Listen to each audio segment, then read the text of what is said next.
Hi guys, and welcome to this video on the Black Moon in Capricorn that happens on the 30th of December 2024. Thanks for joining me. It's a pleasure to be with you today. Please have a look at the back and enjoy it while you can. I'm going to be moving at the beginning of January, so this is probably the last time I get to film here in Dawlish. So I'll keep you posted on that and keep you updated. This video is on the new moon in Capricorn, which is known as a black moon because it's the second one in a month. So on the 1st of December, we had a new moon in Sagittarius. Here on the 30th of December, we have a new moon in Capricorn, and that then has added depth and added weight and meaning. A new moon in itself is when the moon goes black and it pulls a lot of energy in order to get ready for its next cycle, and it gets its bearings and it says, before I rush off in a particular direction, what am I actually interested in? What am I going to use all my focus and energy on, right? So the fact that we have this at the end of the year, with it being a black moon, if you're someone who wants to set New Year's resolutions, this is the perfect new moon to do it, because you'll have a lot of energy to spare. The energy that's being pulled in here is Capricorn energy, which is the sign of the worker. So really, whatever area of life is important to you or where you want to affect change and you have some control over that, you'll be able to set goals and say, this is what I want to do moving forward. So there's lots of powerful energy available here. Okay, so the chart you see next to me, that's a snapshot of the sky at the moment this new moon happens. I'm going to analyze the chart, see how the planets interact and what energy they create amongst themselves. The thinking behind that is, by seeing what energy the planets create, we'll understand how they influence you specifically. And then I'll go through each sign of the zodiac from Aries through to Pisces to give you a specific message for your sign. And in my horoscopes, please watch them in this order: for your rising sign first, then for your sun sign, and finally your moon sign. Okay. So in my time zone in the UK, this happens at 26 minutes past 10 in the evening on the 30th. Please don't get too hung up on the time zones. A full moon and a new moon, it's a 3-day event, so you'll notice this on the 29th, 30th and 31st of December. And the sun and the moon conjunct at 9 degrees in Capricorn. So the image that's coming to mind for me with this new moon is the moon at the heart of this giant fireball, right? And it's being strengthened and it's being warmed and it's being focused and really encouraged to speed off in this coming year. If you have a new moon in a natal chart, that person usually has a lot of qualities related to being a leader or being in a role of pioneering new information or teaching or influencing people. It's someone who kind of takes charge and initiates independently rather than someone who follows orders and just kind of plods along behind, right? And that's because the moon is your heart, the way you feel, what's easy, what's home. The sun is your head, it's your conscious identity, it's what you're striving towards, it's what you're aspiring towards, right? So when they conjunct, there's a great conversation between the two, and that person then operates at top capacity. So I know what my heart is saying to me, I know what my head's doing, the two work in unison, therefore I can get a lot done. And in this case, we have it at 9 degrees. 9 is the vibration to do with spirituality and completion. In the tarot, it's the hermit. It's this man in a brown cloak with a staff and a lantern, and he's on this journey of enlightenment. He wants to understand what it was all about, or what the meaning of it all is, what's important and what isn't, right? So he can conserve his energy and live those things which ultimately will pay off. So there's a great deal of wisdom being pulled into into the chart here via this black moon. And then Capricorn is an earth, a sign that's in the element of earth. And the glyph of Capricorn is this mountain goat that's able to scale the hills and climb the mountains and, achieve these dizzying heights. But sometimes it's also depicted as having a fishtail, so it's also willing to do the inner work. So if there's anything, around yourself or your circumstances in life where you do want to make some changes and where you feel you have some control, like for instance, if you're working part-time, you could say, I'm going to go full-time in order to change the income. Or I've lived in this place and I want to be somewhere else, therefore I'm going to affect these changes. I think you'll be able to take and look at those really big, kind of significant decisions that we all have to make in life, and you'll look at those and have less anxiety or self-doubt around it. If you think of this as well as the moon being pitch black, it can be the dark night of the soul. And if you go into this darkness, where often, the most amazing miracles, they start in the dark and then they come to the surface and the light, right? But that comes later. So you have access to this almost infinite darkness that can be very comforting, and you go into it saying, okay, the meaning or the enlightenment that's going to stem from this whole thing is the work that I choose to do and what I choose to work towards. And whether you're employed or self-employed, or you're a student or you're retired, we all have things that are important at certain times in our lives, and where we feel like we can affect change by putting all our time and energy into them, right?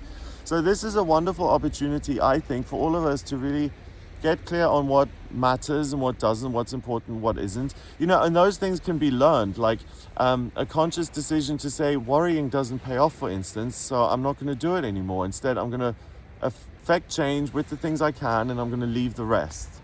So we've got this new moon happening then. Then we have Pallas next to it, and Pallas is at 11 degrees in Capricorn. Pallas I always interpret as wisdom and as this thing that's put on a pedestal as the best possible choice you could make. And again, at 11 degrees in Capricorn, it's looking at your journey through life and being of service to yourself, using this self-awareness and saying, I'm not just here to keep busy and to go through the motions. If I work at something, I want it to have some sort of meaning, some greater purpose. So if you felt that things haven't made a lot of sense, and that you've just been, going from one thing to the next, or you've just been figuring it out as you go along, this is that moment of enlightenment, as in, hey, this is actually for me what I think would work, therefore I'm going to make it happen. Here at the end of the year, I'm going to set these resolutions and then I'm going to work towards it. And that could be anything like, I want to build a wonderful family unit for myself, or I want to save for a deposit on a house, or I want to attain this type of position in a particular company, or whatever it is that's important to you. So you'll see the wisdom in that. And then this new moon in Capricorn, it opposes Hades at 13 degrees in Cancer on the other side of the chart. And Hades is the thing that you really don't want to look at, right? And at 13 degrees in Cancer, what foundations do I have to put in place in order to realize my hopes and dreams? It's one thing to say, I want to be a dentist, but unless I go to dentistry school and I figure out how to fix people's teeth, that is just going to stay a dream. So even that is super, super practical, because it says, if you really care about something so much that you want it to become real, here's what you may not enjoy on the journey of getting there, and here it all is laid out, and you have a choice to make. You can either kind of bite the bullet and put all these foundation things in place so that you're giving yourself the best chance, or you can say that's too much and it's too much effort and I don't really care that much, right? So the great thing about this is that you get really clear on what your genuine ambitions are and what you do want to put work into. So if you feel that you're spread very thinly and you're scattered and not a lot is going on because you're just doing a bit of this and that, this is a great time to maybe even write a list and to say, these are my top priorities for my life in this coming year, and that's what I want to see, and this is what I want to have done for myself by the end of the year, for instance. So you could say, I'm giving myself 12 months to make this shift, to move, or whatever it may be.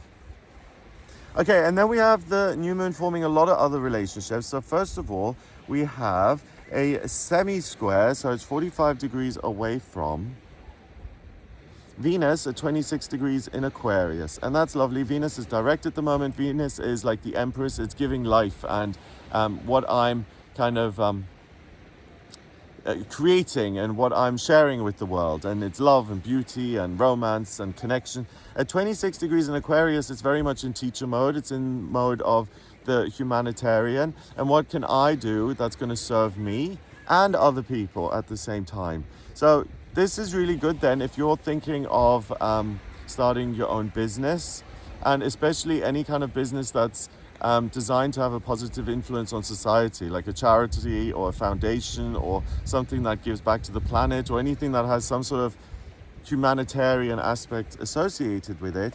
But also that inspires you to say, if there are any gaps in learning that I need to fill in order to realize my dreams, if you're picking what you need to study and what knowledge you need to acquire, that will guide you in the right direction. Then we have the new moon forming a sextile with Saturn at 14 degrees in Pisces. That's a really lovely placement we've had for a while now. We've got Saturn dipping its toe into Aries next year for the first time. I talked a lot about that in the horoscopes for 2025. Have a look. We've got quite a few of the outer planets shifting sign. But here Saturn, structure and security and solid foundations, is at 14 degrees in Pisces. And to me, that's really, I feel spiritually connected. I'm free to live as I please, and I feel supported by my higher self, and there isn't a real sense of pressure or urgency associated with that. It kind of says comfort and a sense that I'm being given a hug is always available to me if I just close my eyes and I connect to my higher self or the universal source or whatever you want to call it. And here at 14 degrees in Pisces, to me, again, it says, and let me know what you think of this placement, but to me it says, you know, spiritually you're infinite and abundant and have this eternal life force. Why wouldn't that be reflected to you via the physical world somehow? It's kind of the message that everything's going to work out really wonderfully. Have faith in the process. Things can be bigger and better than you could even imagine, and just allow yourself to enter the flow of that and kind of ride that wave a little bit. Then we have the new moon forming a Sesky square, so it's 135 degrees away from Uranus at 23 degrees in Taurus, and to me that is anything can happen. 2 and 3, again 5 is freedom. Uranus is the miraculous, the chaotic, the unpredictable, the thing that was unlikely to happen and did. And in Taurus, it's in an earth sign, and that's really being able to change your circumstances in a very, very drastic way. The most drastic ways possible. So you start speaking one language in Thailand, and then you end up living in Scotland doing something else completely. It's major upheaval and uprooting yourself. That then opens things up for this dark night of the soul, this black moon, where you're able and willing and comfortable navigating the deepest uncertainties in life. And with this connection then with Uranus and Taurus, it says, well, I can manifest anything, and I don't need anything to make myself feel safe or like I belong, or I don't need to maintain some sort of status quo. I'm free to choose as I want. It really gives you that permission to say life can be anything if I imagine, or if I can give birth to it in my own mind's eye, for instance. If I can think it, then I can make it real. We also have the new moon in Capricorn forming a quincunx. So it's 150 degrees away from Jupiter at 13 degrees in Gemini. Jupiter is the great benefic. It's good luck, it's growth, it's good fortune. At 13 degrees in Gemini, to me, it says find a new home, find a new place to put your hat down and to say, this is where I now, this is the environment I've chosen for myself, rather than one that was dictated to me or for me. It's kind of, growth is natural, it's something to embrace. Uncertainty is part of that process, but ultimately the direction here is doing the work and the willingness to do the work and having something to work towards, and saying that, wouldn't it be wonderful if I had a little cottage on a hillside somewhere where I could have a little bee garden, for instance. I think I've made that, I've used that example before. Maybe there's something to that for me. No, but both those planets, Uranus and Jupiter, sitting there in Taurus and in Gemini, it's really very much about optimism when it comes to the future, and saying anything is possible. I don't need to be blinkered. I don't need to approach my life in a lack mentality. I can approach it from abundance, because that's what I naturally feel within. So I think this is the great comfort via all this blackness, which you can shape and mold into whatever light at the end of this time next year, I would say. There's this process of, I'm the alchemist, I'm going to change things that only exist within me, and I'm going to externalize them. And my life is going to be the resulting thing that I see in 12 months' time, and I can look at how much changed, what worked, what didn't work. But ultimately here, there's a sense of, I can try, I can make it happen for myself. It doesn't matter if I'm 15 or 50. Everything is possible, therefore I'm going to align myself with that and see where life takes me. It's really hopeful and almost innocent. It's kind of like the sun in the tarot, I would say. Like this youthful cheerfulness, an assumption that things are going to go great. I mentioned that the Black Moon opposes Hades. It doesn't connect with Mars directly, but Mars is interesting because Mars is ambition and drive, right? It's at 2 degrees in Leo, which is kind of monstrous usually. It's very confident. It's very much about put me in the limelight. I want to sing an aria kind of thing. That's in retrograde until, I think it's the 23rd of February next year. I'll double check that when I go through each sign of the zodiac. But it's till the end of February.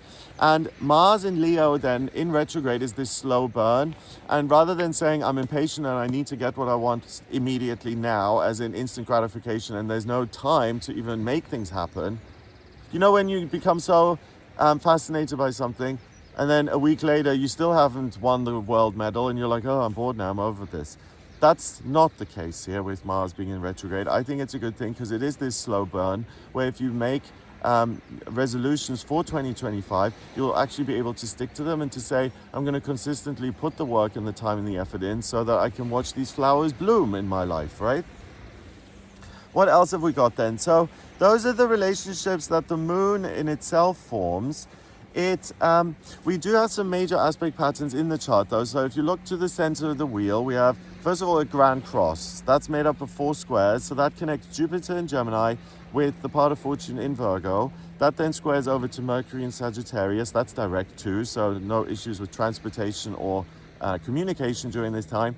And that then squares over to Saturn in Pisces, which again squares up to Jupiter in Gemini. So when you have a grand cross in the chart, it means that that person is often very energized, but often pushed and pulled in lots of different directions. And it's difficult to kind of get anything done because it's like, oh, I have so much on that what do I start with first, right? And here, I think this grand cross is about understanding, but understanding via navigating your own inner kind of dark spaces and illuminating them for yourself. So I would say that, whatever allows you to connect to that most inner place of yours, please do that, whether it's running or being by the seaside or reading a book.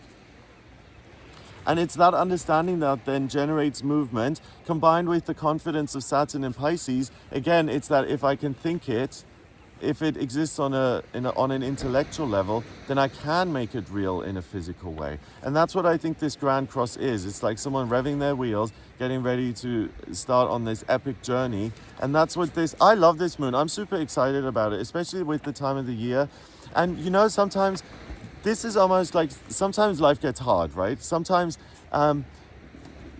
you're scared of doing things by yourself, or sometimes you have to pick up the phone and you really have to rev yourself up to say, oh, this might not go well, so how am I going to do it? This is the kind of moment that we get where it's like, yes, of course it can be scary, but you can do it and you can get through the fear, and oftentimes it's worth doing. So that's what this does. Let's see, then we have a grand trine, which is a big blue triangle made up of 3 trines, which are blue lines in the center, right? And a trine is 2 things being 120 degrees away from each other. So the grand trine connects Hades in Cancer with Saturn in Pisces and Juno at 18 degrees in Scorpio. So the big talent here is that the universe is holding your hand and saying, even if it's scary, you can do it. Don't worry.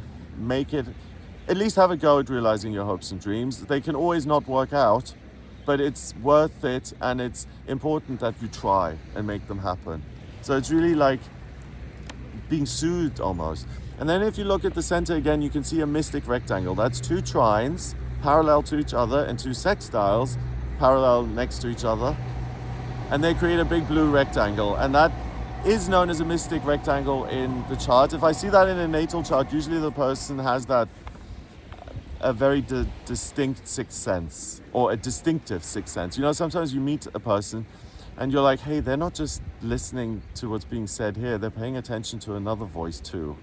Sometimes you can really tell people who have an active sense like that working, and it's activated. And this mystic rectangle, it connects Mars in Leo with the North Node in Aries and Neptune in Pisces. That then sextiles over to Pluto in Aquarius. That trines over to the South Node in Libra, and that sextiles back up to Mars in Leo. So that we've got a lot of different stuff here. So the North Node, the South and the North Node in a natal chart, if I'm looking at yours, it shows me what you've already accomplished on a spiritual direction, on a spiritual level, and what direction you're moving into, what you want to accomplish next, right? So the point of this black moon is 1 degree Aries, first sign. You set the new direction for 2025, set some resolutions and say, this is what I'm going to manifest. It's going to be fun. I'm super psyched for it. It's that kind of vibe. And then Neptune at 27 degrees in Pisces says spiritually you are supported, and the impossible is possible. Because you're around on this planet right now, you have ideas that no one else does, and if you action those ideas, the world is going to look different because of your presence on it. And often, that's a big ask for just a regular person, but you can really transcend yourself in the senses that you can come up with ideas which are totally out of the blue and out of the norm, and you can actually make them real. It's kind of wild. So we've got this one then, going back to Pluto and Aquarius. Pluto and Aquarius is the rebirth of ideas, and it's really the willingness to dream again. And dreams like, peace and the human family, and doing things just to see other people happy. It connects with the South Node in Libra and then goes back to Mars. So I think, again, this is your open-mindedness and willingness to consider things that you usually wouldn't, or that are unlikely to succeed in earnest or to happen for real. And you embrace those and you take the risk and you say, I'm going to try. And that's all you can do. And there's major beauty in that. And it's in those, sometimes we need to be in the darkest spots and have experienced those, because it makes us realize how strong we are. In this case, how supported we are. And therefore we can, tiny little people like us can build giant cities, Okay, so the strongest modes are mutable. So go with the flow, see what comes in, and then commit to something moving forward. And the strongest element is earth, which is a feminine element. And second strongest is air, male element, and it's about ideas. So it's the ideas and the vision first, and then the action plan. Let's have a look at what's coming up for each sign of the zodiac then. And let me just check. There was one other thing that I wanted to talk about, which is the quincux. The two quincuxes, which create a yod, which is known as the finger of God. So the first one connects the part of fortune in Virgo and the rising in Virgo, it peaks towards Chiron in Aries. Then we have another quincux going back to Juno in Scorpio, and they then sextile at the bottom, creating a yod. And that's a very unique quality that exists on this day. And this is to heal the own inner meaning-making machine. So if you have judged yourself in your life and said, you're at a certain age right now, this is what you've done well, and this is what you haven't done so well, naughty, you're able to stop being like a school teacher on yourself and start hurting yourself with these inner judgments that really don't inspire you to try again. They just make you feel small and like you want to crawl and hide. So do you see how these difficult things turn into something wonderful on the other side? And that's why hardship, I think, sometimes is necessary, because it forces change, even if it's, because you have to do something. It's not kind of optional. So what are the things that you almost feel pushed to change? So let's see what is coming up then for each sign of the zodiac. First off, we have Aries. So for you during this black moon, your intentions can be incredibly clear and concise, particularly where areas of your life where you have total control. For you, Aries, particularly the area of career is going to feel like you have total oversight. Regardless of financial constraints, you'll feel confident and inspired to the point where you want to make big decisions for the future, not on your current finances and what's possible, but for what you really want and what could be possible moving forwards, right? So you really are living the dream, as in not going to make big life decisions based on how much money I have in the bank right now. I've got something bigger I'm working towards. Also, Aries, if you're a student or you're retired, it's what you're working towards, right? What is the most important thing? That's like then a career, excuse me. Aries, you're also going to find that any added learning or change in routine or change in locations or anything that's necessary to get you there is going to feel less drastic and much more easy than you would have expected. Taurus, for you this black moon is a little out of character, I feel, because your resolutions may not be about, accumulation of wealth or being productive. It's much more about, how do I stop and smell the roses? How do I enjoy my life? How do I enjoy all the beautiful things in the world? And what do I want to experience in life? Where do I want to travel to? What do I want to learn? So I think you're very much in that kind of creative, beautiful mindset.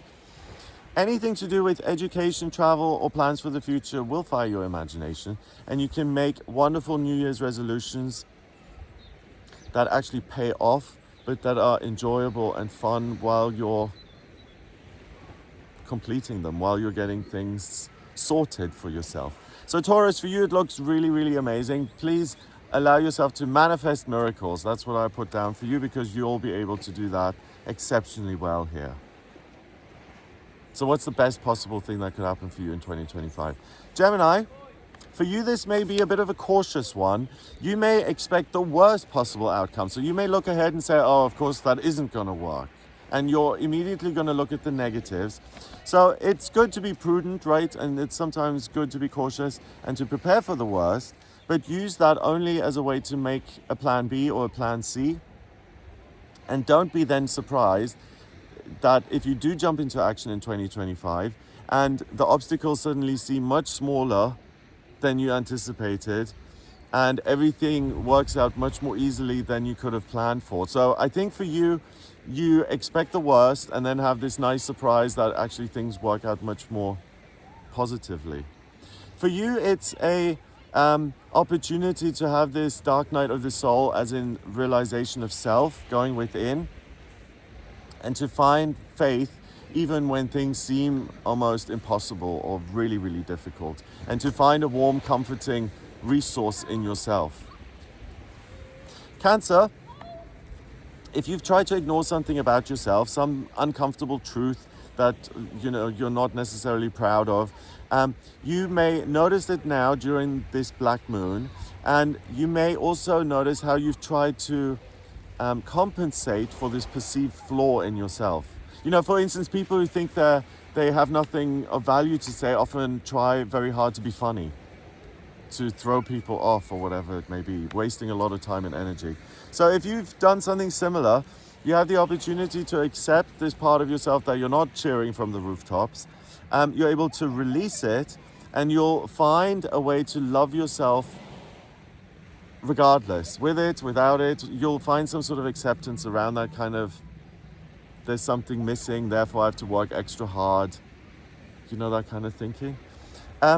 So ultimately, it will mean you have more freedom in future relationships to be your authentic self, because you're not going to torture yourself with these perceived flaws. Again, the inner kind of, scolding finger goes out the window, and you find more self-acceptance and, I'm willing to breathe a sigh of relief instead.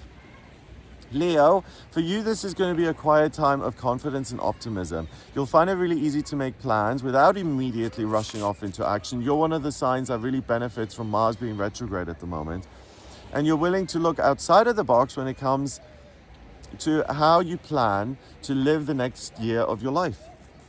So if you've wanted to break free of some sort of relationship or institution, and you want to make a big sudden change and to live a completely different life, you can not only make plans for those things in 2025, but you can make them a reality in 2025. So really, Leo, please do pay attention to what occurs to you around this time, the end of the year, because they're going to be really serious, useful things that you can action to make the most drastic changes that are possible in life. Okay, Virgo, for you, again, this is going to feel sort of epic. It's going to be like either I'm going to make it or break it. It's crunch time.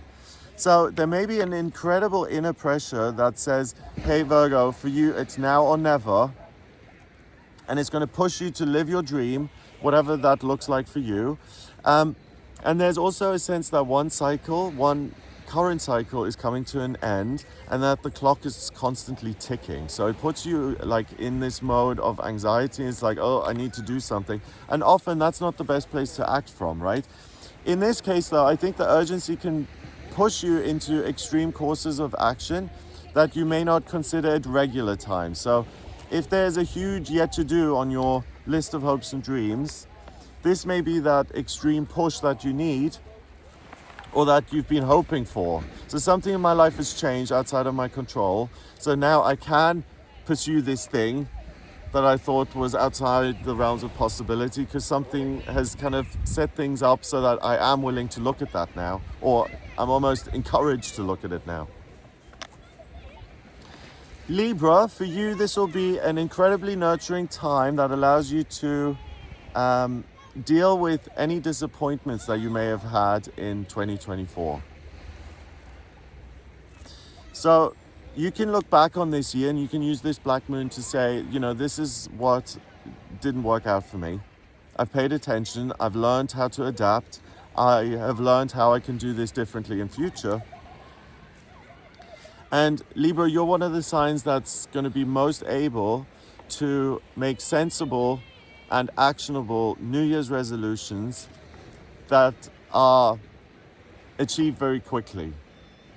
So you're kind of sitting on the fence. You're able to look to the past and say, I've learned, I've changed. This is what I still want to do now, and this is how I'm going to approach it now. So your kind of mindset is the most solid that I've seen so far. So anything that occurs to you during this new moon in Capricorn, really take it seriously, because the likelihood of it paying off is really high.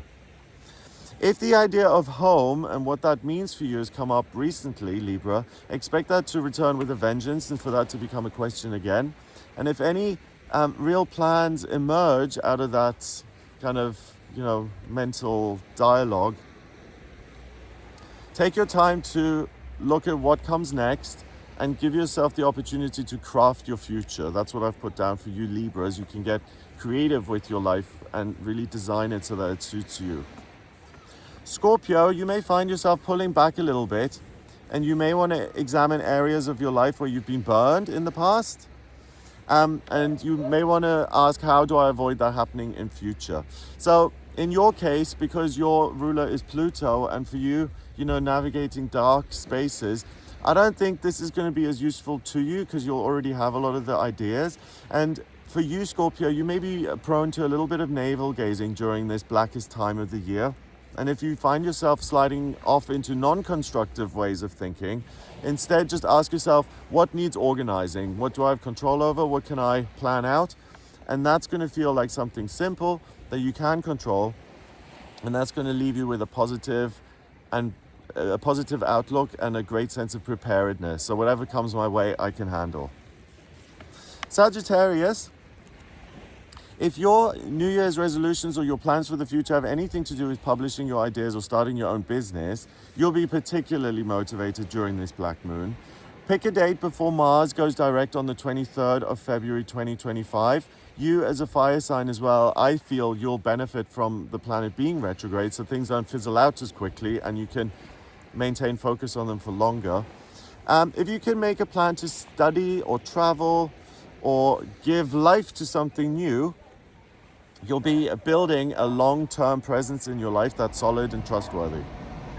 So any project, Sagittarius, that takes around 2 months to complete, look into that now and try and get it solved or completed before the Mars retrograde finishes, and expect really consistent progress during that period. So for you, you have access to stillness and patience, which usually isn't there. You'd usually kind of get bored or fed up quicker. So anything that is a bit of an arduous task or feels that way, approach it here at the very end of the year, moving into 2025. You'll have an easier time of it. So Capricorn, this is your black moon, and it's all about facing uncomfortable truths, facing the pain and the uncertainty, and resolving those realities through your work.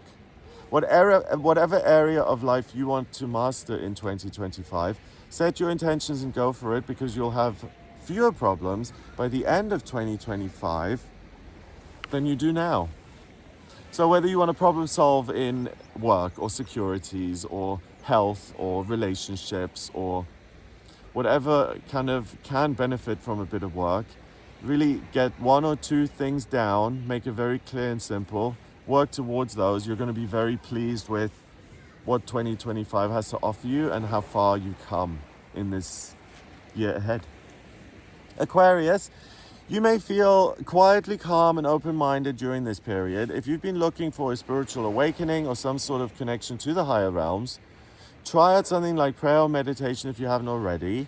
Ultimately, what's restored for you, Aquarius, during this black moon is your sense of hope and optimism for a bright future, whether that comes through spiritual channels or something else, a conversation that you overhear.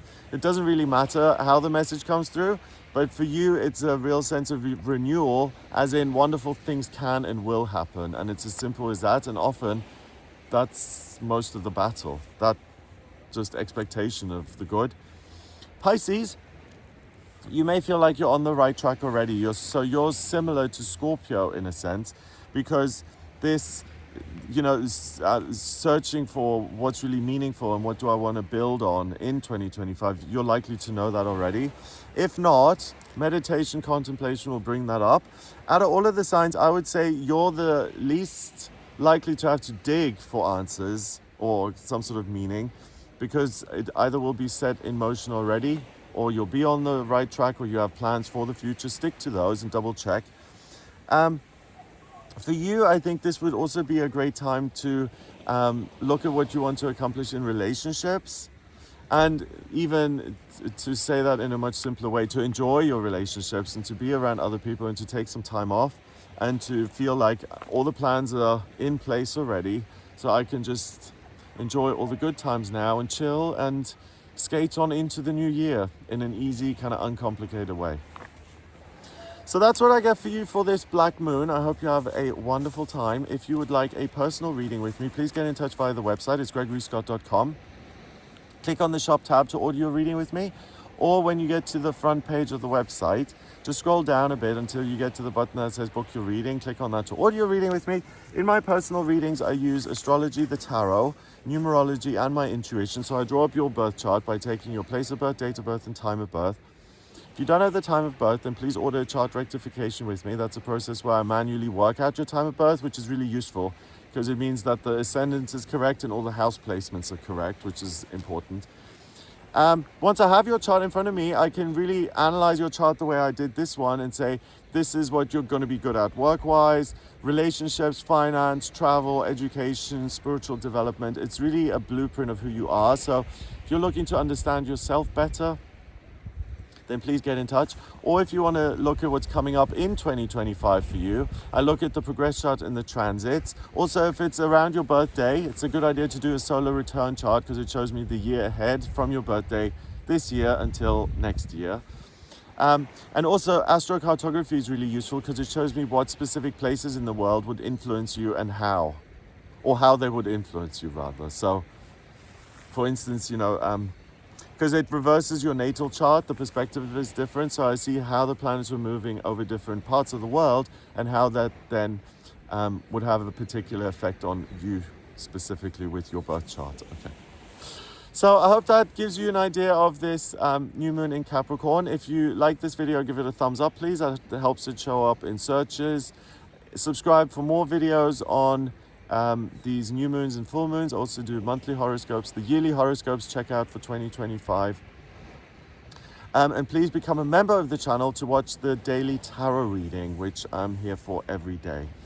I hope you have a wonderful black moon here. I hope you have a fabulous end to 2024. I hope it's been a great year for you. And I really hope and wish for you that you're encouraged about what's to come in 2025. And I hope you're really excited for what magical, amazing things that you can conjure up for yourself. So all the best, and I will speak to you soon.